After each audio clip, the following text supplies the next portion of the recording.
შეუჩერებენ თუ არა საქართველოს უვიზო მიმოსვლას ევროკავშირის მოთხოვნების შესრულების ვადა იწურება. სწორედ ამის შემდეგ გაირკვევა, როგორ შეაფასებენ ევროკავშირში საქართველოს მიერ შესრულებულ დავალებას და დაიწყებენ თუ არა მსჯელობას პროცედურის დასაწყებად. საკითხი მწვავე პოლიტიკური განცხადებების თემა ოპოზიციაში. მათი შეფასებით ხელისუფლების კურსი ანტიდასავლური არის, გამოც ევროინტეგრაცია საფრთხე ემუქრება. ისინი სრულ პასუხისმგებლობას მხოლოდ მმართველ გუნდს აკისრებენ. ქართულ ოცნებაში კი ამბობენ, რომ ეს პირობები ქვეყნისა და ხალხის წინააღმდეგ არის მიმართული და შანტაჟს ემსახურება. ჩვენ არ გვაქვს მოლოდინი, რომ ქართული ოცნება შეასრულებს იმ რეკომენდაციებს, რაც არის ფუნდამენტურად მნიშვნელოვანი იმისთვის, რომ ვიზა ლიბერალიზაციის პროცესი არ გაჩერდეს.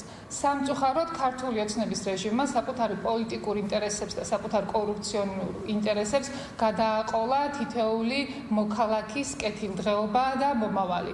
ჩვენ გვაქვს მოლოდინი სამწუხაროდ, რომ ვიზა ლიბერალიზაცია შეჩერდება თუ ქართულმა ოცნებამ არ გადადგა ქმედითი ნაბიჯები. მხოლოდ და მხოლოდ ქართული ოცნება არის პასუხისმგებელი იმ საფრთხეზე, რომელიც სამწუხაროდ ახლა საქართველოს მოქალაქეებს ემუქრებათ, იმიტომ რომ ისინი არ ასრულებენ პირობებს და ეს არ არის რაიმე განსაკუთრებული, ეს ფუნდამენტური ღირებულებები, ეს არის ადამიანის უფლებების დაცვა, დემოკრატიული სტანდარტის არსებობა, რომელიც პირდაპირ არის მოცემული ამ გზამკვლევში.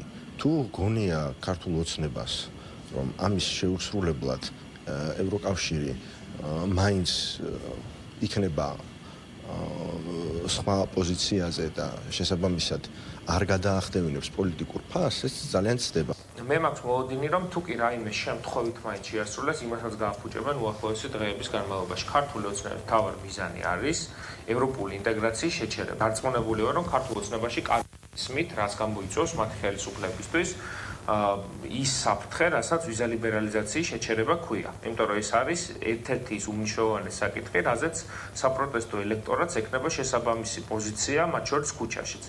ქართული ოცნება საკუთარ ნებაშიც არ მგონია თავისუფალი. უბრალოდ ისინი ანგარიშვალდებულები არიან რუსეთის ფედერაციასთან. სავიზო რეჟიმთან დაკავშირებით წლიური ანგარიში და შესაბამისი დავალებები მიცემული აქვს ჩვენს ქვეყანას და ამ ვალდებულებას, რა თქმა უნდა, საქართველოს შეასრულებს, თუმცა რაც შეეხება იმ სამ მოთხოვნას, რომელიც წერილით გამოგვიგზავნეს, გულისხმობ გამჭვირვალობის კანონთან დაკავშირებით, მათ შორის არასოწლოვანთა დაცვის შესახებ, რა თქმა უნდა, ეს კანონმდებლობა არ შეიცვლება ამის შესწავლას არაპირებს, რაც საქართველოს პარლამენტი, რაც მომსწრდა საქართველოს ხელისუფლება და რა თქმა უნდა, იმით ვიტოვებთ, რომ ეს გადაწყვეტილება არ იქნება მიღებული, ასე რომ 31 აგვისტოსი ბუნებრივია ჩვენ ნავთლზარისით არ გვეშინია. არავითარი პუნქტები, რომელიც შესაძლებლად იყო გამიზნული, მათ არ წარმოუყენებიათ.